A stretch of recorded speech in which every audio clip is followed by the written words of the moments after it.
Match day 31 in the books.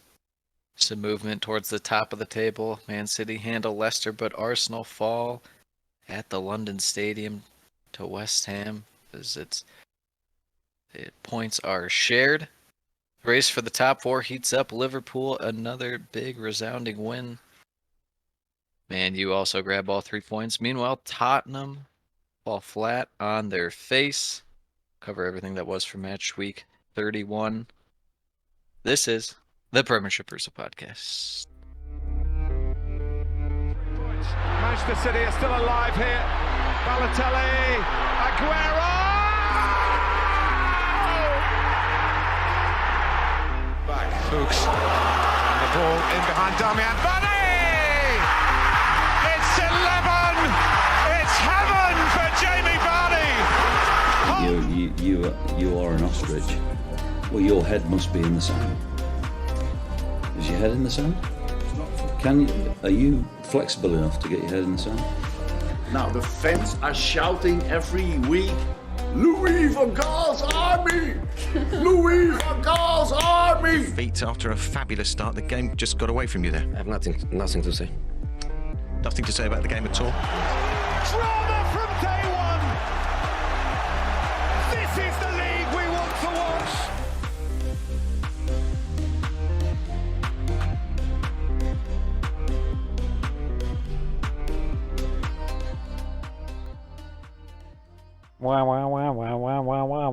Oh, remember when we made fun of that guy?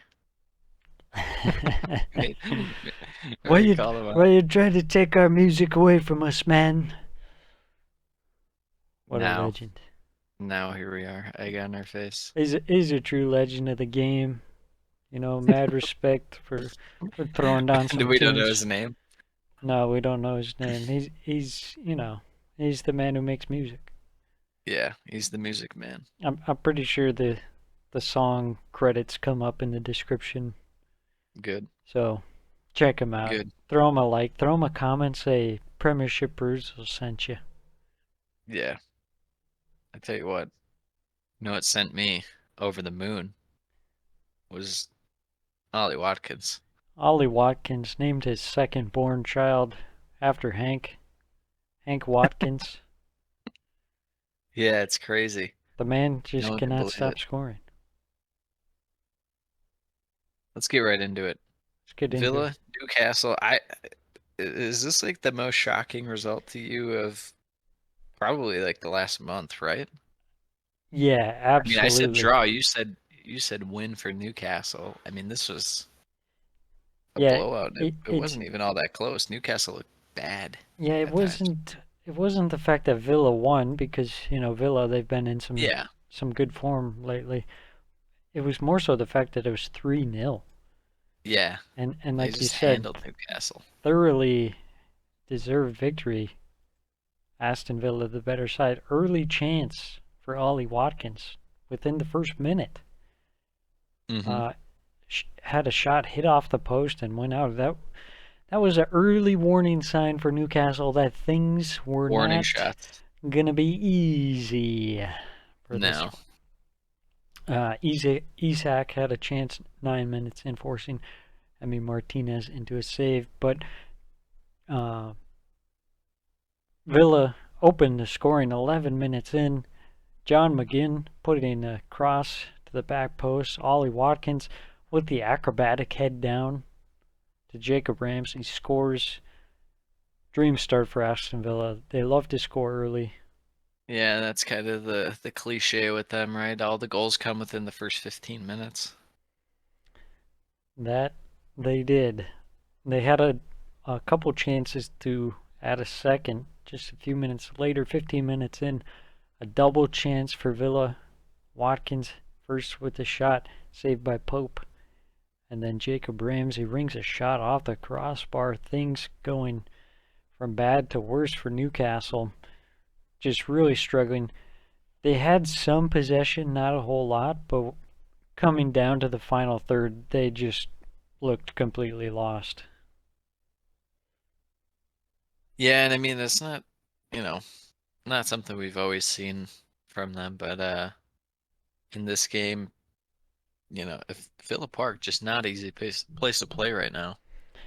And Villa really kind of the whole year, no matter who their manager's been, their midfield at least looks pretty good as far as like the setup and whatnot.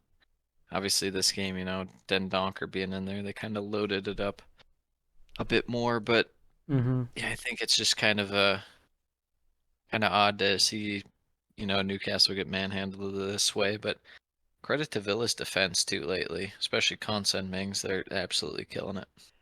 Yeah, I'm glad you brought up the midfield because I found it really interesting their lineup for this one.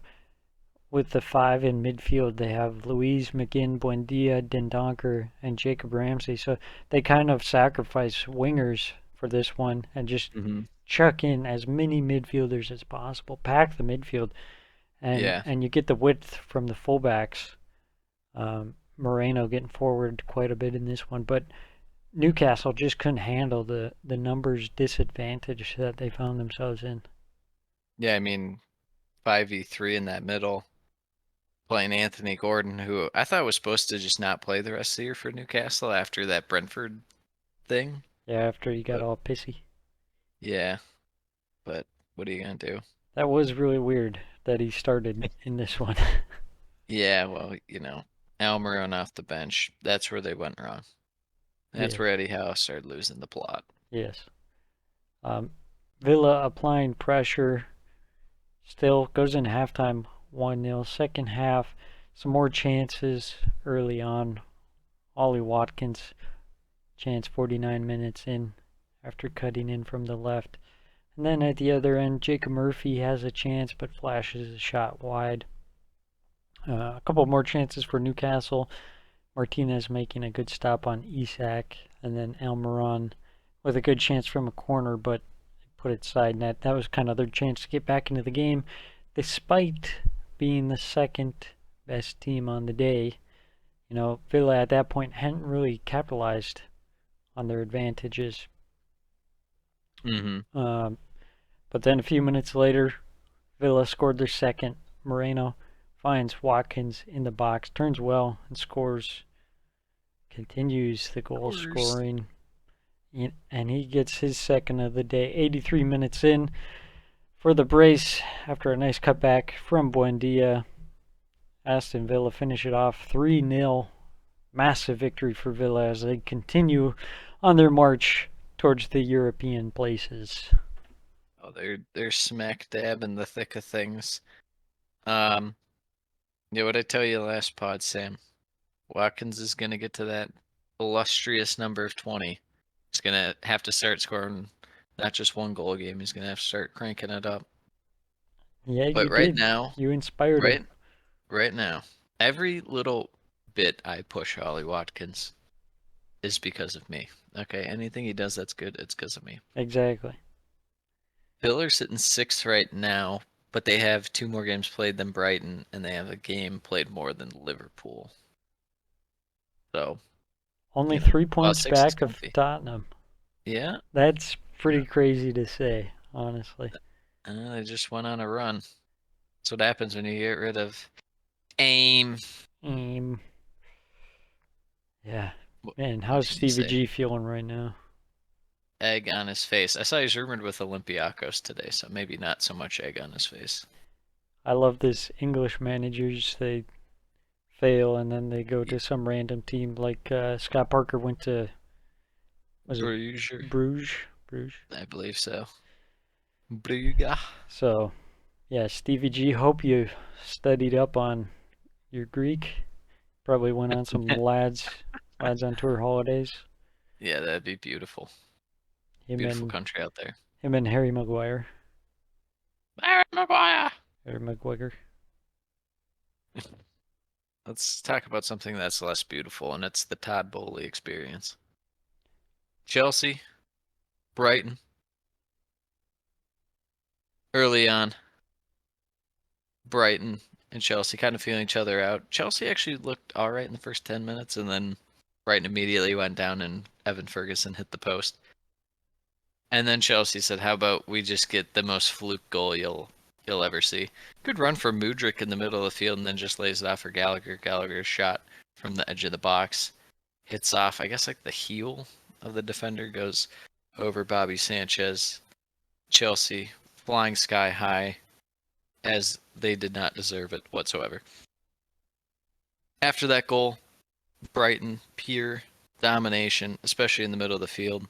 Some great shape building from the back against Chelsea. Chelsea just so slow to move side to side with Brighton. It was truly disgusting to watch out of Chelsea. Kepa, a few big saves to keep Chelsea in it early in this first half, and they really relied on him the whole game. Way too much. I tell you what, Sam. I called Todd Bowley. I called him up. And you know what I said to him? I said, you know what Sam doesn't want you to do? He doesn't want you to buy Caicedo and let Joao Felix walk. So you're going to have to do that. You're going to have to let Joao Felix go back to Atletico. And you're going to want to buy Caicedo instead. It felt like a tryout for Chelsea how well he was playing. It was nuts. Yeah, exactly. Ferguson getting hurt. Danny Welbeck comes on and immediately scores. They'll make it 1-1. That guy, Danny Welbeck. That guy. Chelsea hit the post, but were offside anyways to close the first half. Goes halftime 1-1 second half. Brighton doing a really good job exploiting wide areas. Created a great chance through this Encino. What's his name? Enciso. Julio Enciso. Another one of their generated guys that we cover in the summer, and we're like, I don't know what to expect from this guy. And then now we might just have to, we just got to give him the benefit of the doubt. Yeah, exactly. I think. We're just like, oh, this guy will probably be amazing for like 10 mil. As he hit the post, and then the ball shot out really quick to Welbeck, who had an open net, but it's pretty tough. But still, I guess he missed a tap in. Same thing we need to talk about. Reece James is just, he's been bad. There's no other way to say it. He's been really bad lately. Oof. I think he's just hurt. Mm-hmm. But it's hard to say that he's just not trying.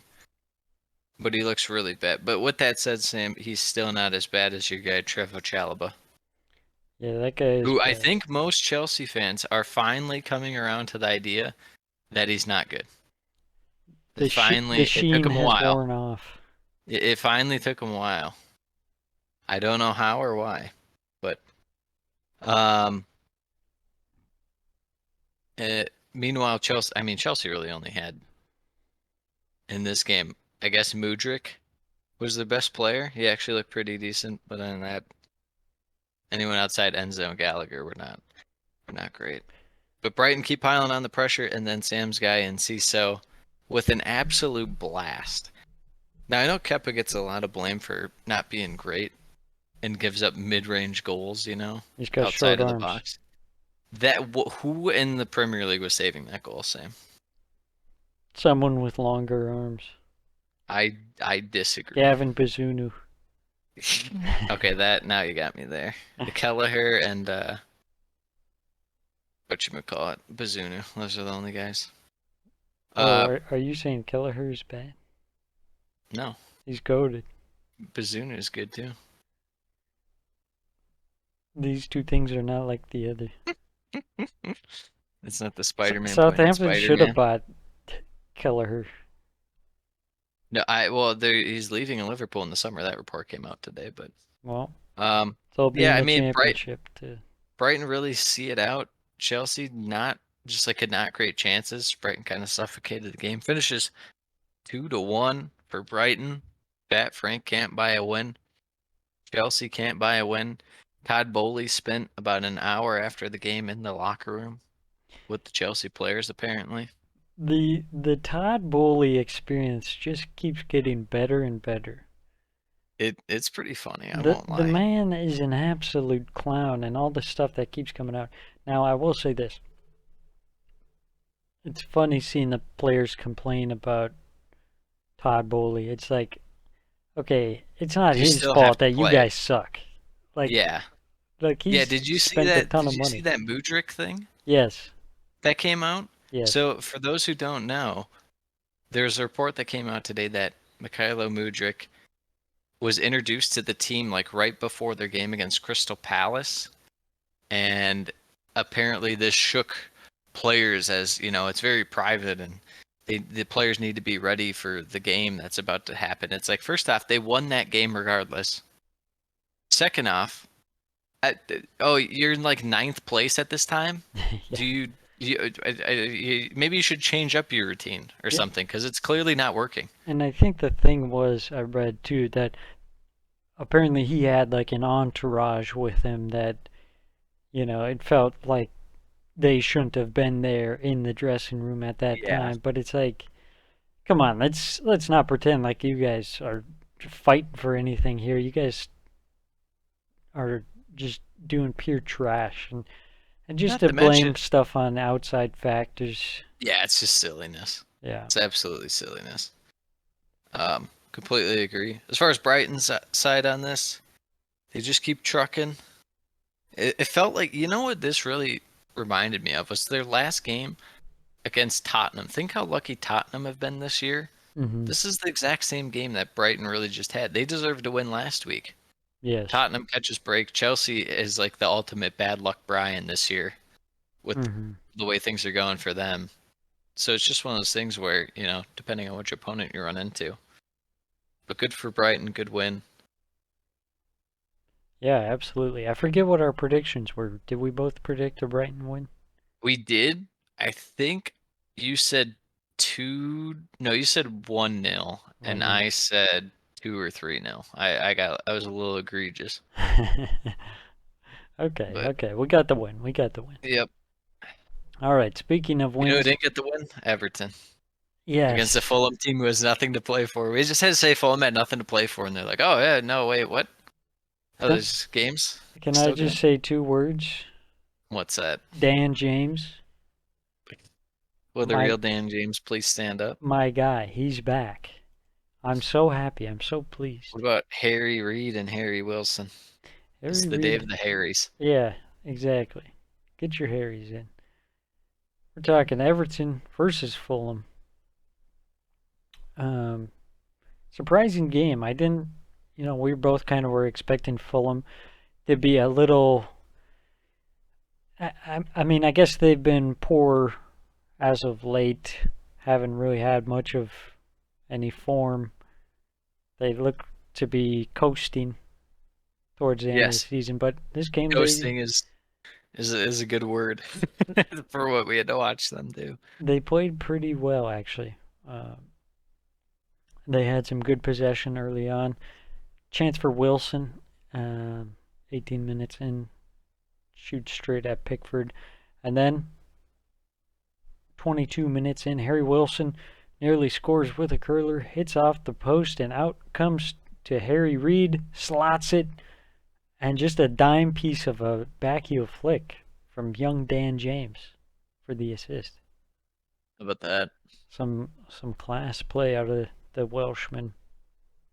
I was so hyped.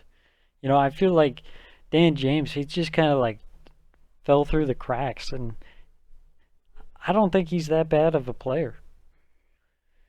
It's like, what, this guy can't make it at Leeds? Well, one, I think at Leeds they were playing him out of position. They were trying to play him up front. I think that Dan James kind of is what he is. I don't think he'll reach that status people thought he could get to. He's still, I feel like, he'd be like a really, really good championship player, or he'd be like a kind of subpar Premier League guy. He reminds me of a guy who used to, like, guys that West Brom used to have when they're in the Premier League, where it's just like the James McLean kind of guys. See, Or I like, don't feel that way. I don't You feel think that he's way. better? I think he's better than that. I think he's at least, he's mid-table. I think his career just kind of really went in a very odd direction. But I think the Man U move was too soon. Absolutely. He Yeah. should have just stuck with Swansea, or he went to just a low Premier League kind of side. Yeah, I agree. I don't know. Maybe he's gonna be the White Wolf Zaha, where he made the move to Man U too soon, and he goes back to some mid-table sides and eventually works things out for himself. Who knows? I hope so. I enjoy watching Dan James play. Back to the game. 32 minutes in, best chance of the game so far for Everton comes from a set piece. Neil Maltby saved from close range. Then Yep. Tarkowski blasts it I over. could told you that. Yeah, surprise, surprise. Neil I Maltby. told you Neil Maupay didn't convert. To call him fraud is too That's generous. not the correct word. That's not the correct word. Everton, a few minutes later, grabbed the equalizer. Dwight McNeil tucks his shot into the corner from outside the box. Really nicely done there to draw level. A couple chances for Everton before halftime. Neil Maupay has a chance. Of course, he doesn't score. The man never scores. Then a chance for Damari Gray on the difficult finish, but can't get it on net. Goes into halftime, 1-1. Second half, 51 minutes in. Fulham working the ball well. They get the ball out to Lord Willian at the back post, plays it back across. Harry Wilson scores the goal. Good game for Harry Wilson, this one. You know, that's kind of maybe what Fulham needed in terms of something to change it up is, you know, they had their little run with a few guys, and it's kind of been their whole year's just been like piecing it together as far as who gets hot. Maybe if they just get like Harry Wilson kind of cooking for another 4 or 5 weeks, maybe they do hang around, maybe sniff around 7 or 8, you know? Yeah. But it's just a matter of kind of getting those other guys going, because I think you've got all the juice out of guys like De Cordova and stuff. Yeah. De Cordova Reed and those other fringe guys. Pereira hasn't been as good lately. Sure, now he'll score a goal that I said that. Yeah, right. 17 minutes later, Fulham get their third of the game. Set piece, long ball up. Finds Dan James, cuts inside, scores nicely Scores. to add the third. And that sealed the deal. Iwobi had a chance, but not much in terms of Everton. A chance laid on for Dan James to add a second where he crossed the ball across goal. Nearly went in, but went just wide. Finishes 3-1. Fulham with a good win. Everton, tough loss there. They sink further down the table. Yeah, let's reevaluate Everton real quick. How are you feeling about them? You know, I don't feel good about Everton, but I think I might just feel good enough more I than still the feel other teams. I would still be in a state, not if they got relegated necessarily, but like if a team like Southampton or Forest got out before them, I would be shocked. Yes. I think they're the fifth worst team. I think Leeds, Forest, Leicester. Are we sure they're not 17th? Yeah, they're in 17th. I'm saying they're the fifth worst team though. Oh, I see what you're saying. Fifth worst, as in okay. As in like So power wait, who do you have? rankings. You have worse than them? You have like Leeds worse than them? Leeds, Forest, Leicester, and Southampton. Okay. Yeah, we'll get the Leeds here Yeah. later on, but I shocked wouldn't be the right word, but I would be mightily surprised if Everton did go down. Yeah.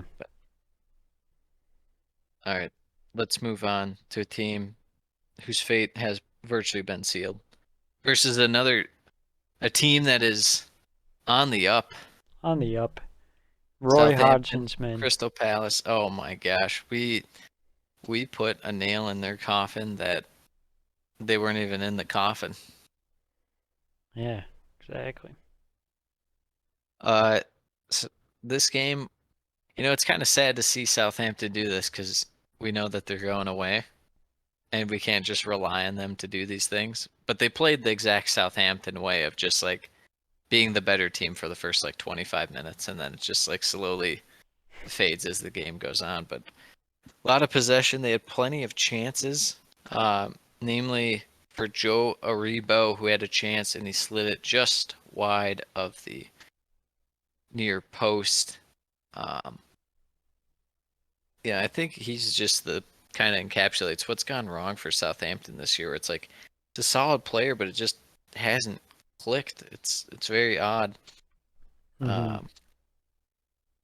And Southampton, they're gonna have a couple of these younger guys that they have a choice whether they want to offload some of them or not. I think Lavia is one who's for sure gonna go, and there's a report that came out today that James Ward-Prowse will be obviously available to leave, and it was like Tottenham, West Ham, and Villa who are looking at him.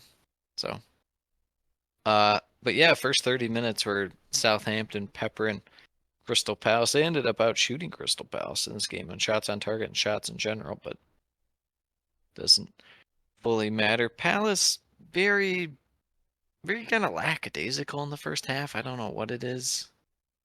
They're just really slow, especially in midfield. Pretty sloppy with the passing and whatnot.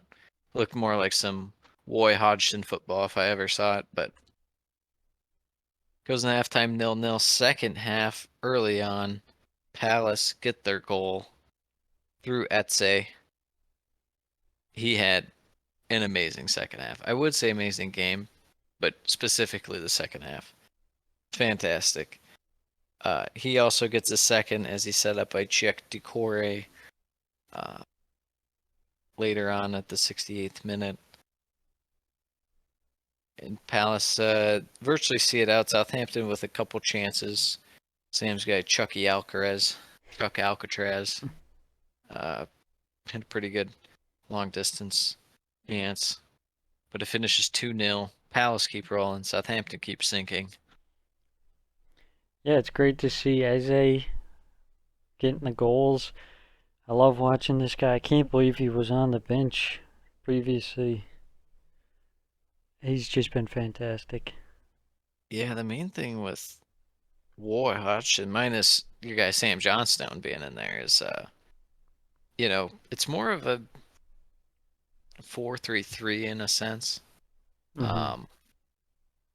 Elise kind of, I guess I use kind of forward up there too, but they're actually getting stuff out of the strikers and whatnot. So Yeah. I thought his subs in this game, I get like he's trying to shut up shop, but at the same time, they subbed on like Milivojevic, Lukonga, and then like I think it was Will Hughes was the other guy. I was like, wow. Gotta Look at love that this. midfield, man. Yeah, it's just disgusting. But Well, he finds Palace a way. soon on their way to catching Chelsea. That'd be hilarious. That would be insane because you're just talking about relegation for 'em. Absolutely. Moving on. Team we're not talking relegation anymore for. Wolves. Wolves. There was something really disgusting about this match. It's because you just can't accept Diego Costa in your life. I hate Diego Costa with a fiery passion within my soul. It's because deep down that's how you would play if you were to be in the Premier League. I'd be a small version. Yeah. I'm more like a Podence. Podence. Yes. Anyways, getting into the game. Early chance for Lamina. Right, tips over. Wolves. See, that's what I can't get past. I know you just bought it. I just don't get it. Mario Don't get the Lamina whole- playing. Yeah, I just don't get. It is very I don't strange. get that. I feel like almost anyone's got to be better, but what do I know? Yeah, I don't know. I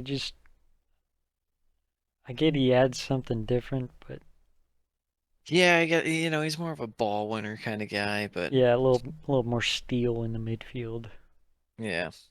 But anyways, Wolves were moving the ball well, possessing it.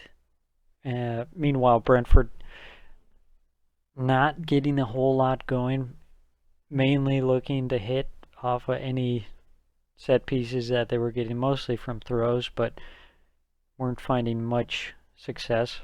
They had a good chance 23 minutes in.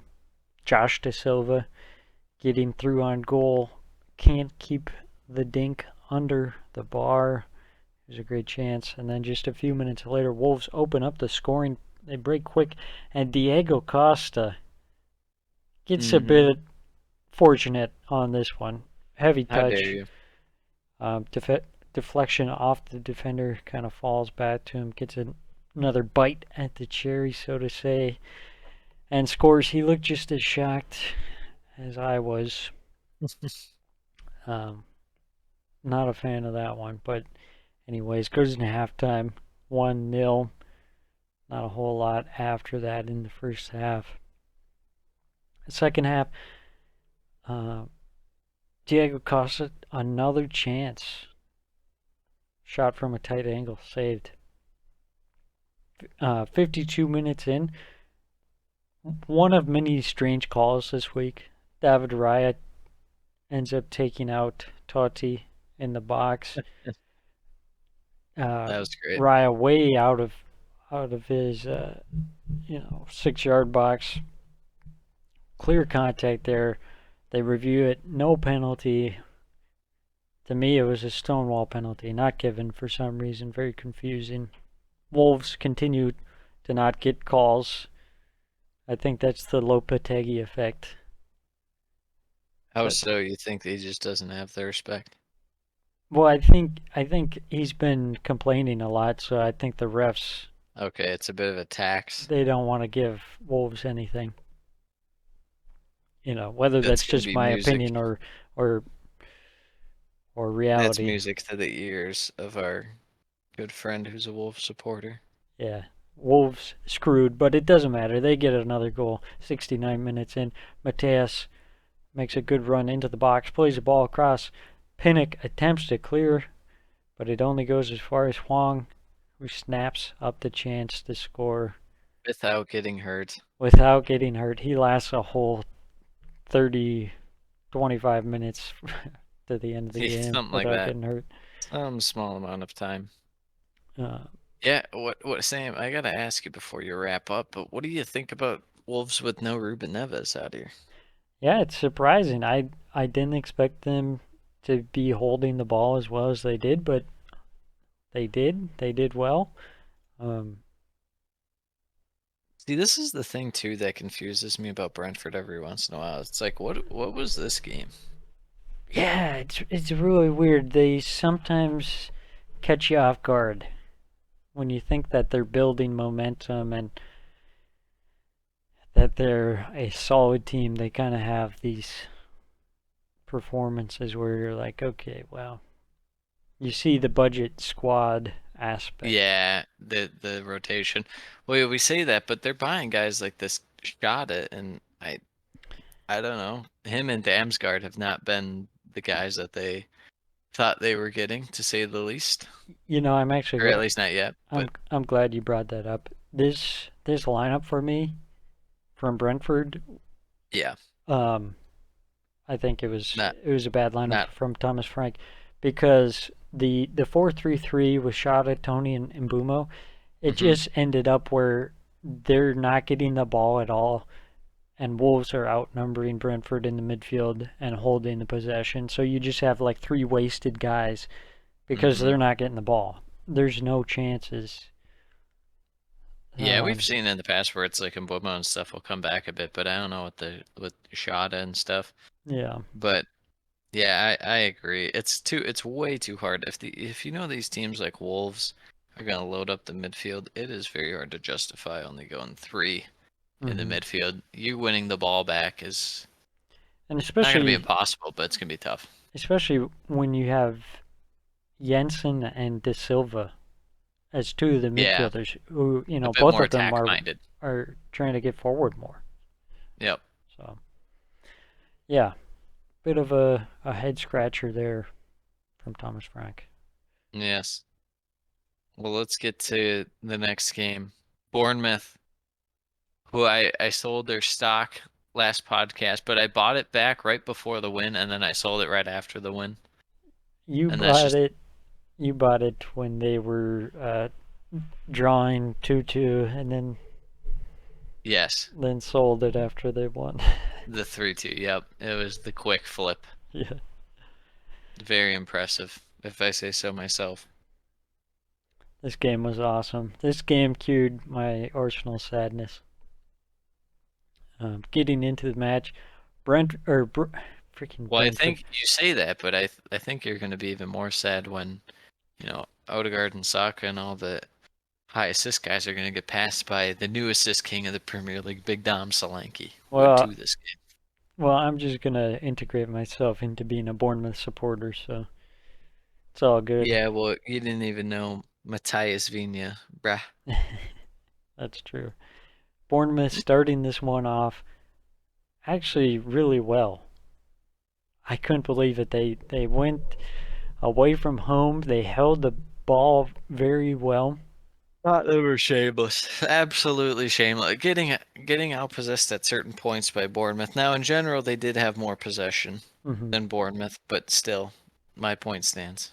Yeah, there was a good chunk of the first half where they were getting not just outpossessed, but like thoroughly outclassed. Like Bournemouth looked the better team, and for Tottenham at home, that is a terrible look. Yeah.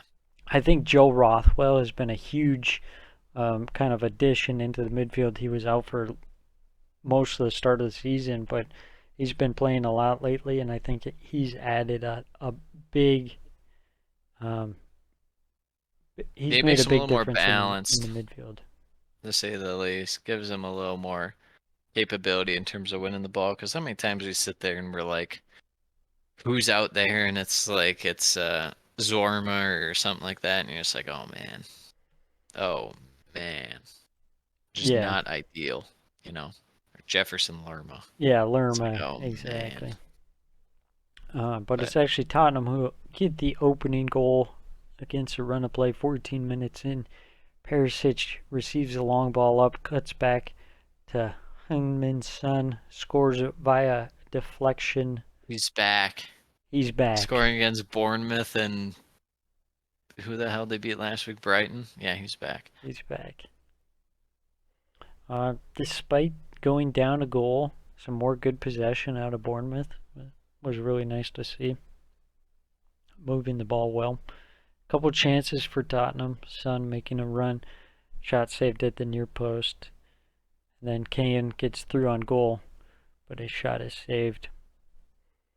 Then Bournemouth back in action. Tavernier nearly repeating his stunning curler from the game against Fulham, but Lloris made a good save. And then they got the equalizer. Just a real bad giveaway. Classic Tottenham fullback style from Pedro Porro. Leads to a goal from Viña. Nice 1-2 with Dom Solanke. A beautiful finish out of Viña to draw it level. Goes in halftime 1-1. Coming out second half, 51 minutes in. Bournemouth break, and Davison Sanchez pokes the ball onto the onrushing Dom Solanke. Finishes well. Another Tottenham defensive blunder.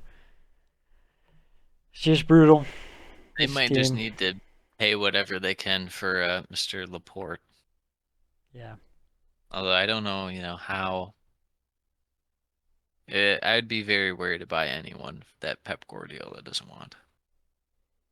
Well, there's some good ones that come out. Zinchenko and Jesus. No, I mean, you could say that, or you could say injury-prone players, They're better than the alternative. which is being shit. Yes. Better than Davison Sanchez. Oh, I thought you were gonna say better than other guys that leave Man City like Joao Cancelo. Ooh, Who by stinky. saying no, thank you. Stinky. Getting booed by his own fans. Man City. Yeah, Brutal. very nice. But he didn't step on the logo. That's all that matters, right? Respect for the club, am I right? Got respect. Some action for Tottenham. Perisic has a shot tipped over the bar. Then Harry Kane shamelessly looking for a penalty. Because why not? He's good for that. Yeah. At this point, it's pretty much all Tottenham trying to grab an equalizer. Richarlison scores, but was offside. He wasn't offside. Danjuma was offside, but the goal was ruled offside, and I find that hilarious. That's the third goal this season Richarlison has scored where it was ruled offside. I always love to see that. Then just Yeah, a minute later, that guy talking about can't catch a break. couldn't have happened to a better guy. That's for sure. Just a minute later, Danjuma scores from a long throw after a weak challenge from Mepham to draw level. Tottenham think they've saved things and are even pushing on for the winner. 90 plus 4 golden chance from the corner. Charlison has a free header, but he puts it wide. Huge chance missed. And then the moment, the glorious moment. 90 plus 5. Long ball up to Solanke, which Porto struggles to deal with. And Solanke finds Dango, who cuts inside and just curls one into the back of the net past Lloris for the winner. Dreamland for Gary O'Neill and Bournemouth. A massive 3 points in the relegation race that sees them How about that? go into 14th place on 33 points. Man, Bournemouth. Just one of those teams where, before the year we kind of had a feeling that they'd hang around and stuff. Yep, They just have solid players, but where would they be without the reinforcements in January? Who knows? absolutely. Who knows? Some The big ups to the board for going out and making it work. Dango has been excellent. I gotta say, one thing I noticed about Tottenham in this game, when they were pushing for the equalizer, their organization, just kind of as a whole, was so bad.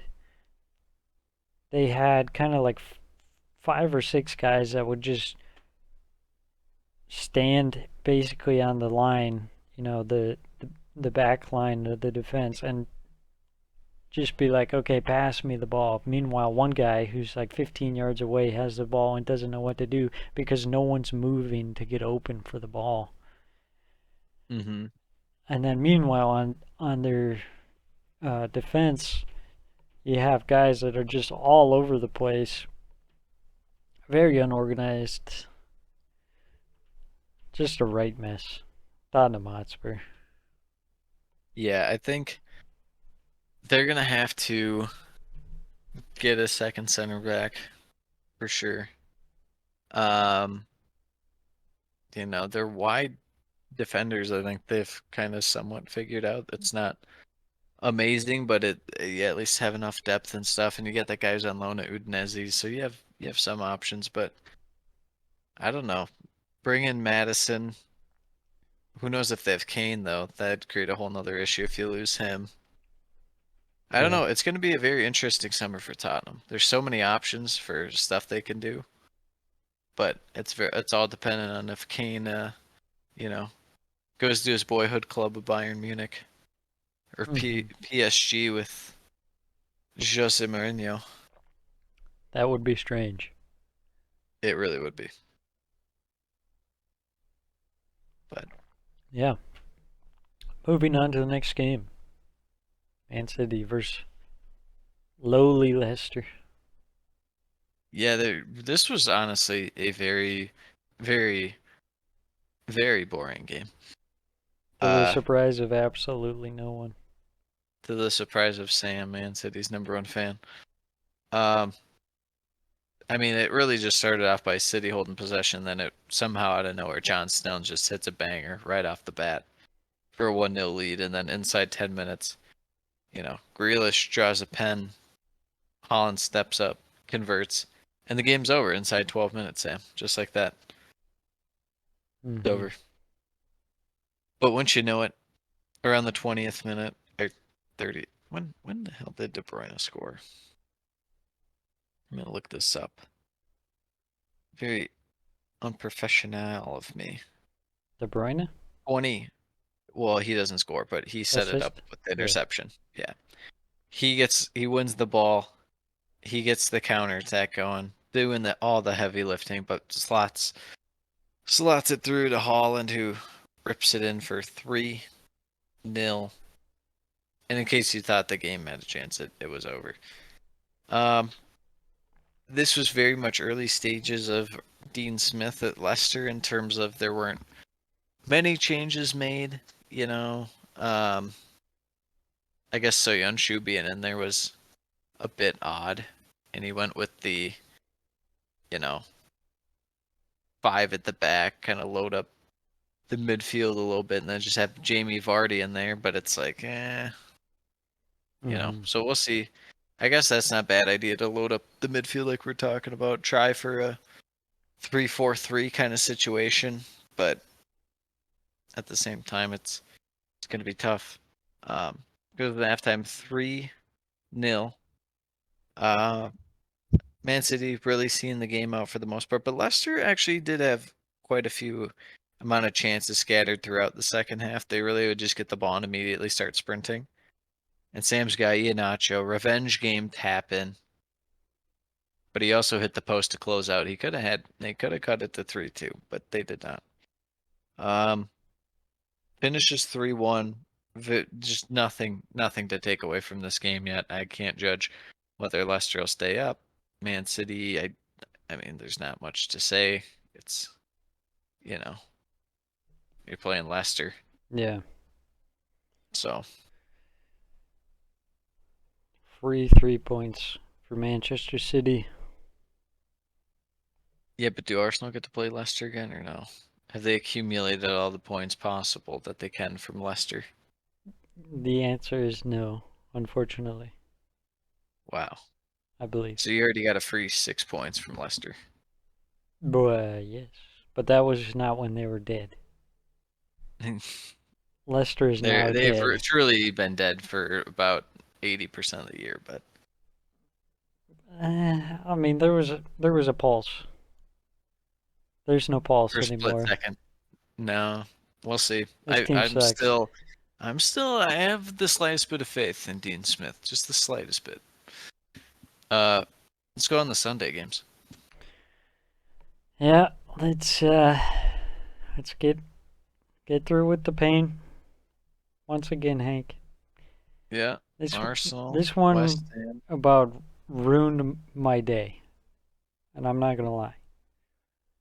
Ruined my day. This one about ruined my enjoyment of the sport, and made me just want to not watch it ever again. Yeah, I don't blame you. That's right. We're talking West Ham versus Arsenal. Arsenal off to a dream start. 7 minutes in, Gabriel Jesus getting the goal. He scores again. The man cannot stop scoring. And Ben White, the man who hates football, gets the assist. Yes, the man who hates football but loves getting assists. Gets another assist, and just 3 minutes later, Odegaard scores to add a second assist from Gabriel Martinelli, who's been on fire. Arsenal in dreamland, you're thinking, Not so fast. last week's game in the rearview mirror, in control. West Ham looking shambolic. But yeah, not so fast. A big mistake from Thomas Partey on the giveaway leads to a penalty being awarded for West Ham after a poor tackle from Mr. Rob Holding. Ben Rama steps up, converts the penalty. And just like that, West Ham back in the game. Goes in halftime 2-1. Second half, Jared Bowen getting a goal 54 minutes in. And that was after Saka got his penalty early on in the second half. I think that was. Yeah, Saka had a penalty, missed the penalty. Yeah, that was rough. Where do you stand as far as the who deserves blame for this whole situation? Because I saw people saying, well, if Saka slots it, you feel pretty good. And then some people are like blaming the defense a lot. And it's like, oh, well, if you can't hold the 2-1 lead. But then there's the rule. It's like, well, if you just score the pen, then you're up 3-1. Yeah, it was a huge penalty. I mean, I think that would have put away the game. I think in terms of player performances, Saka did not have a good game. I think the person who had the worst game was Thomas Partey, at fault for both goals. Um, really, really shocking game, honestly. To know you want him locked up. You say, everybody Yeah, take a lock little him up. break. You go get locked up. You go to prison. I was, I was not happy. Um, the defense wasn't there. Missing out on Big Willie Saliba has been a Yeah, real detriment. now he's gonna push to like come back, and he might still be hurt. I don't know if I like that. Yeah, and to do that coming back against Man City of all teams doesn't Yeah, doesn't sound great, honestly. yeah. I thought that outside of Odegaard, Jesus, and Jock, everyone was kind of a bit spotty. A bit spotty. Especially in the second half, there was just no spark whatsoever. Mainly too, no one on West Ham besides Bowen like really stood out to me personally. No, West Ham did not play very good, honestly, but Arsenal just played worse. Yeah. I think I think you got to go back to Trossard starting at this point. Yes. I mean, things were going well with him, and I know Gabriel Jesus has been scoring, but I think you got to shake some things up, get a change going, um, try something different. Yeah, I mean, Leo Trossard was playing amazing when they had him in the starting lineup and stuff, and then they kind of went away from him for a bit. Mm-hmm. I don't know. You know my take on Mr. Leo Trossard. I feel like he's great, but Yeah, he's goaded. So thoughts yeah, on West Ham performance in West this? Ham. Good result. I mean, Performance was not all that spectacular, like we talked about. respect to them. They started off poorly, but they kept themselves in the game. You know, scoring that goal in the first half was huge Mm-hmm. to keep themselves in the game, just being a threat on the counter.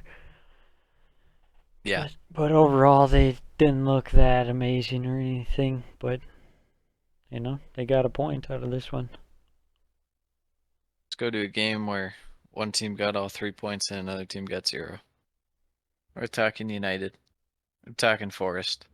Let's talk about the spinny man, Yes. the man who Or cannot stop dare I spinning. say, has he arrived? Um, Navas, huge double save to open the game as Man U's attack was really right off the bat strong and then kind of faded for a little bit. Kind of worked themselves back into the game a bit, but they really needed Forest to kind of open up, and Forest, if they're in that low block, it's tough. But once you kind of pull them out a little bit, it's very easy. Bruno had a kind of rough stretch for a while. I think he's been playing a lot better lately, kind of being more aggressive, especially as far as taking shots. Mm-hmm. Sam, what are your thoughts on the slappy handball Um, that hit him in the arm? was this you sent me Is this off the one, didn't you? corner. Is off the corner, and it hit his head and immediately went to his arm, which was elevated. You know, I don't think I saw this one. Yeah, I thought it was clear cut. Everyone keeps just ignoring it, but I don't know. For me it's a pen. But it is what it is. Anthony Martial winning the ball from Forest in Forest defensive third is played through, takes a shot, forces a rebound, and Anthony, the spinny man, taps it in. 1-0. Well worth the £100 million. I feel like people don't talk enough about him. Like, they paid so much for him, and he has done like nothing. But no one talks about it. Yeah. For some reason, he's just getting like a free pass. Yeah, this is what happens when you buy guys for 100 million. You're buying them from places like the Eredivisie. Yeah, I guess so. Got to be buying. I'm telling you, the league to be buying guys from is Liga and the Championship in the Portuguese league. Other than that, I'd be staying away. Yes. La Liga, too spotty. Eredivisie, too spotty. The Bundesliga might have good talent, but they think they can rip you off and get like 80 mil for Kai Havertz. They're very uppity about their talent, so no, Yes. don't buy from them. Anyways, back to the game. Man, you dominating. Bruno had a free header right before halftime, went just wide. So it goes in halftime 1-0. Second half opens up with another Bruno chance as he rips one off the bar. Thunderous strike. I tell you what, Sam, Nottingham Forest truly had no attack. They could not break if their lives depended on it in this game. And it was really the half of like free headers for Man U. But no one on Man U can head the ball except for maybe Wout Weghorst. And guess what? He sucks. Woot. And he was not getting any of the chances. Navas obviously continued to be a savior at times for Forest in the second half to keep them afloat. But then we have the best player of the year for Anthony by far. Dangles a few guys kind of dribbling to the across the field and then having Dallo make a cut, dashing run in behind. A little through ball to him. Rips it home for 2-0. Finishes 2-0. Not a good performance given what we've seen from Forest at home. Mm-hmm. But a good result for United given the fact that, Forest can definitely be a tough task when they're at home at the City Ground, but United did a good job kind of zapping the energy out of the stadium and whatnot. Mm-hmm. All right, Sam. Last game of the week. Last game of the week. Javi Gracia's men. A real doozy. Something on- that made me feel nice and warm inside. Takes on a heckin' Kloppo and his wholesome, down-to-earth team in Liverpool. Can I just say Liverpool are back? Ah, Oh, finally. we get Finally, to play Leeds, shit Leeds. fraudulent club. I've been saying it the whole time. Leeds, absolutely shambolic of a football club. Javi Gracia. Leeds actually looked pretty good early on. Had a few chances early, including a free set-piece header for Rodrigo, headed right at Allison, but definitely the better side inside 20 minutes. And then all it takes is one break. Trent Alexander-Arnold with a clear hand ball that goes uncalled. And Liverpool turn it into a nice passing sequence, which has Alexander-Arnold square it for Gakpo for a tap-in at the back post, 1-0. After that, an instant response, Liverpool with a 3-on-3 little counterattack ends up making its way to Salah at the far side, who rips it home for 2-0. I don't know what's going on with Leeds, but it's like they concede and then the world just like falls apart these last couple of games. Mm-hmm. Losing, 11-2 on aggregate these last two games? Weak mentality. Well, I just wonder too, I mean, Leeds' defense this year hasn't been their issue, and that's very odd to say given what we've seen from them the years that they've been up, right? Mm-hmm. I think it's Leeds' defense being like, hey, don't forget about us, we suck. They had to remind everyone. Don't get too comfortable. Yeah, they have less points this year than they did last year at this time with Jesse Marsh. 29 this year, they had 30 last year. I think losing Tyler Adams has been a big, True. big miss. I mean, and we talked about that when it happened. We knew. I mean, you'd have to say he's their best player only because Rodrigo got hurt. Yeah. But Tyler Adams been their best guy so far. Because halftime 2-0, second half, Konate immediately makes Liverpool fans feel uneasy as he gives the ball away, which results in a Sinistera 1-on-1 where he's able to chip Alisson and cuts it to 2-1. But Leeds, I just don't know what they're doing. They get way too far up the pitch for a throw, and that's like right around midfield or so. Stupid. Liverpool just absolutely stretch them. Makes its way to Diego Jota, who slots home for 3-1. Brendan Aronson had a real nice chance and whistled it just wide. And then the Liverpool onslaught really opens up. Good passing as Robertson goes to Gakpo, draws some defenders in. Last second layoff to Salo, slots it to make it 4-1. Jota adds a 5th, and Sam's boy Darwin Habibi adds a 6th. Oh. Yeah, I mean, it's just one of those things, too, with Leeds in these games where it's just like every goal is as a result of like a through ball, which makes you just question, like, why are you just start playing like really high after conceding or something, at the line. It's very odd. Mm-hmm. Yeah, absolute brutal loss there for Leeds.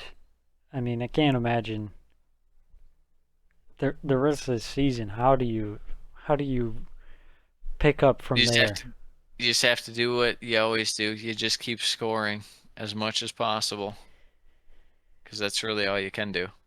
Yeah, and Because it is never going to be defense. they haven't been scoring enough. That's for No, they sure. haven't. No, they have not.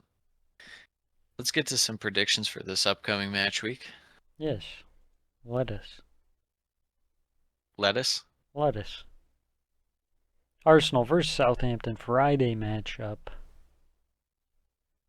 Can Southampton show Right. anything?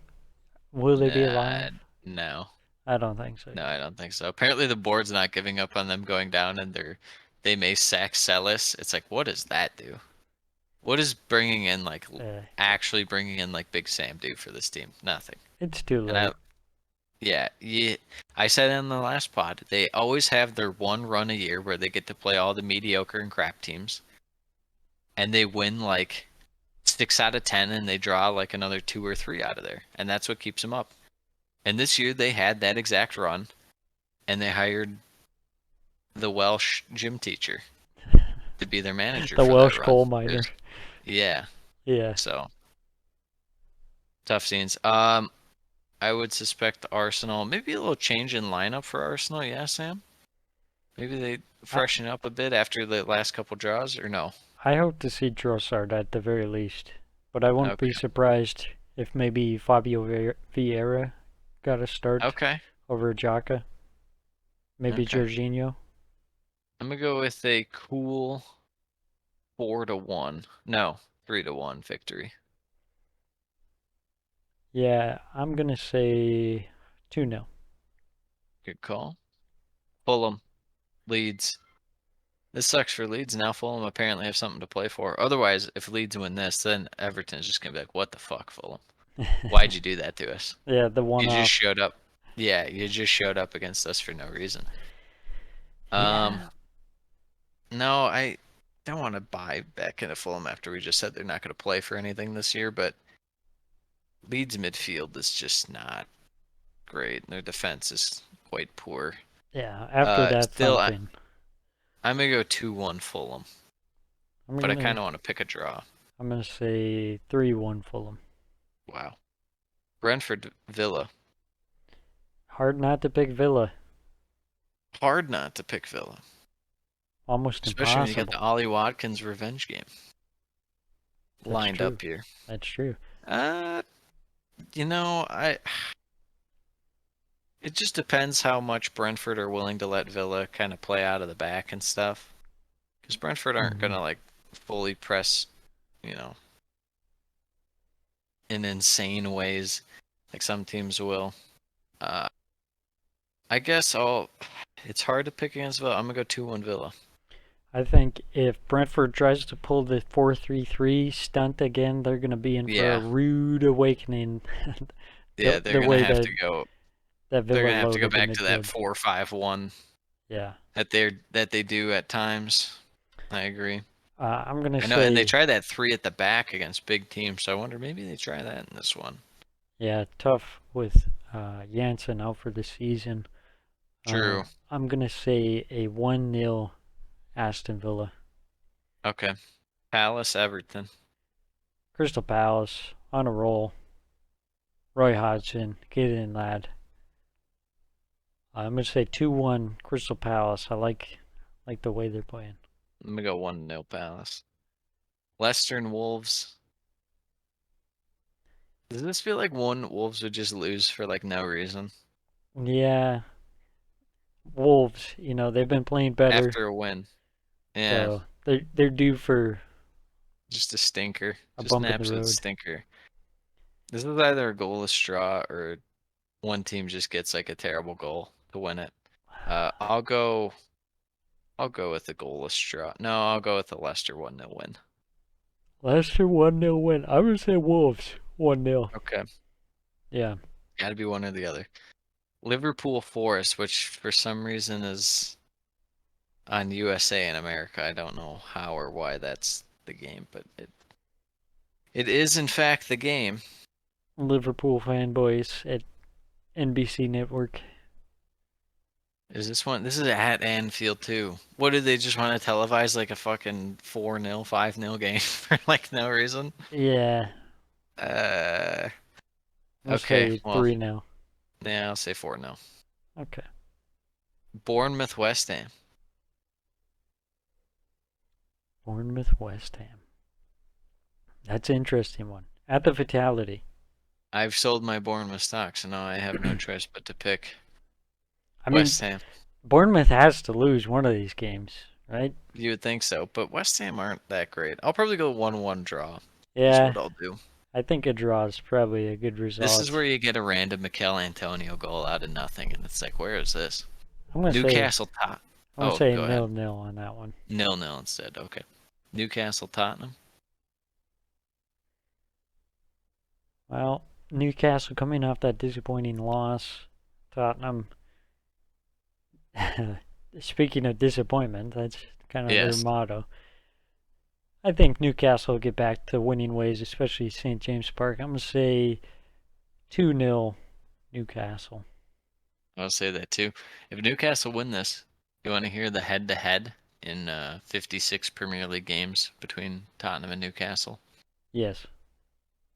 If Newcastle were to win, it'd be 24, 24, and 8. Wow. Yeah, 24 wins for each, and then eight draws in there. We're at the crossroads where Newcastle becomes the better club. Yeah, pretty much. I don't know. It feels like Tottenham could do something fluky, but I'll go with or this is a game where Newcastle are just cursed and can't score. I'm gonna go 1-0 Newcastle. All right, we got midweek action as well, correct? Yeah, we sure do. Wolves Palace. This will be a nice little game here. It should be an entertaining one at the Molineux. Hopefully The both sides up Molineux. for it.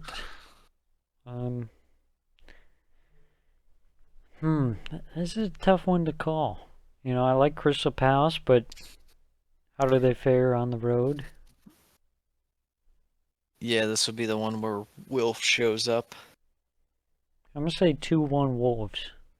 Okay, you think Wolves are gonna do it? I'm gonna go with a draw. I'm gonna go 1-1. Yeah, and I'm concerned because I'm predicting too many wins for Wolves. They're gonna pass Chelsea as well. Villa Fulham. This is hard to pick Fulham. Yeah, hard to pick Fulham. Unless Fulham just actually do their rotation against Leeds, and then when it rolls around to midweek, they have their regular squad for Villa. But Maybe. I doubt it. I mean, there's got to be some point where Villa Fall off. fall off a little bit. 100%. Maybe a draw or something, but I could see a draw in this one potentially, but I still, you got to say that Aston Villa are favorites to win At this home. one. At home. At home. I'm going to say 2-1. Was this the match that got Stevie G fired? Probably not. I don't remember Probably not. I'm crazy. which one it was. Leeds Leicester. I could see this in the championship next year. You didn't give me a score for Villa Fulham, did you? No, we'll go 2-0 Villa. Okay. Leeds to Leicester, next year's championship fixtures. Yep. Yes, sir. Yes, sir. Man, this is a 6-pointer, Sammy. It's a big one. That's why I'm gonna go with a 2-2 draw. 2-2 draw. Yeah, I don't feel good about predicting either of these teams. I'm going to say 1-1. Okay. Forest Brighton at the City Ground. Can Forest they got to start picking up more points here, and they're running out of home games. Sure as shit, they're not going to do it on the road. Yeah, and they haven't been able to do it lately, so I'm losing faith in their ability to make the City Yeah. Ground the fortress that it was earlier in the season. I'm going to I say think they Brighton 1-0. I think they lose this one handily. I think it's going to be like a 2-0 or 3-0, and I think Mr. Cooper will see you later. I think we'll smell you later after that one. Yeah, I think there's a good chance of that happening.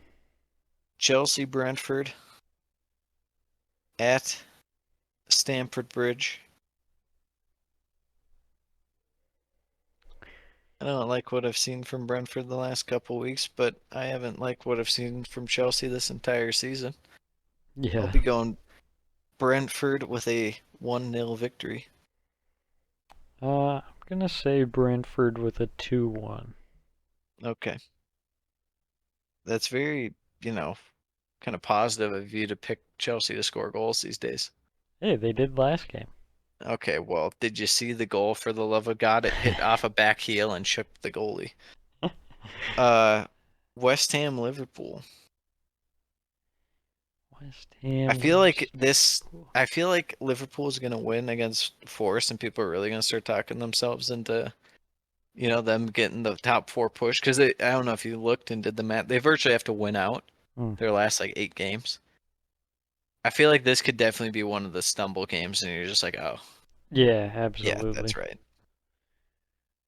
I'm gonna go with a 2-1 West Ham victory. I'm going to say a 1-1 draw. Okay. Man City Arsenal, here it is. Oh, I don't like this. I don't like this for you Not either. one Man bit. City are peaking.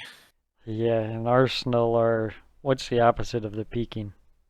Don't know if you'd say Arsenal are like sandbagging or nosediving, but Nosediving. they're definitely not. They're definitely not peaking either. So, I will go. Troughing. I'll go City 3-1, and it's gonna be bad because Arsenal's goal is gonna be like garbage time goal. I'm going to say 4-0 City. All right, Pep Guardiola does not approve of that prediction. He needs the same confidence game out there. Everton Newcastle. The battle of Rafa Benitez former clubs. The Anthony Gordon Derby. Can I read you this head to head, Sam? Yes. 22, 22, and 11 in 55 minutes. Those Everton wins must have been back in like 1960. What are you talking about? Moisey probably had him killing it for a They probably while. did. Newcastle sucked too, so. Hey, Everton beat Newcastle last March, so just remember that. That's nuts. The Alex Iwobi 90th +9. Yeah, I remember that. I'm gonna Um, say 3-0 Newcastle. oh, that's a bit excessive. I'm gonna go 1-0 Newcastle. That's a bit excessive, he says. Southampton Bournemouth. Have you seen these videos of like Bournemouth trying to like force a rivalry? It honestly makes me not like Bournemouth as much. No, I Just try have and force not. a rivalry with like a bunch of different teams, and they like chant a bunch of stuff about the teams, and it's like, what are you doing? That's not your rival. Doing about Southampton, did it for Brighton. They're doing it for like the latest one at the weekend when they beat Tottenham was Reading. It's like you're gonna talk shit about Reading. What are you doing, Bournemouth? That's my little Bournemouth rant, unfortunately. Well, I'm disconnected to the ongoings of the Bournemouth fandom, so Okay. I don't know. This just seems like one that Bournemouth should win, so they'll probably lose. Yeah, Southampton's got to get at least one more win before they go out. So, Yeah. sure, Southampton win this one. We'll go 2-0. Yeah, I like 2-0. James Ward-Prowse last goal in the Premier League for Southampton. Oh, There's the man. prediction. Before he goes to Tottenham Hotspur for 47 million pounds. Yeah, exactly. You have a prediction for that one? I said 2-0 as well. Okay. Last but not least, Tottenham, Man U. This is going to be a weird one. This one will probably be not the greatest. I mean, Tottenham sat back a lot against Bournemouth. United like to play on the counter, as we know. Yeah. So, who's going to possess the ball? Maybe no one. Maybe the No one. spinny man. He's just going to spin up and down the field. Yeah. I mean, you think the Tottenham fullbacks can handle that? No. No. I'm not No sure one they can either. No one can. Yeah. I'm going to go. Wait, is this one? This one's at Tottenham Hotspur Stadium. I almost want to pick. I feel better about Tottenham on the road than at home. Yeah. Yeah. We're going to go. I'm going to go with a 1-1 draw. I'm going to say 2-1 United. Okay. Yeah. Okay. Any predictions before we close it out here? I think Anthony Gordon's going to score against Everton. Oh. And it's going to send Goodison into a tizzy. That'd be pretty funny, I won't lie. It would be pretty funny. Well, we all hope and pray for that moment to come, especially Anthony Gordon. Yeah. Until then, any final words, Sam? Take it easy on us, Pep, please. Take it easy on us, Thomas Frank. Play 2 guys in the midfield, please. Yes. Yes. All right. Glad. Adios. Bye. Mis amigos.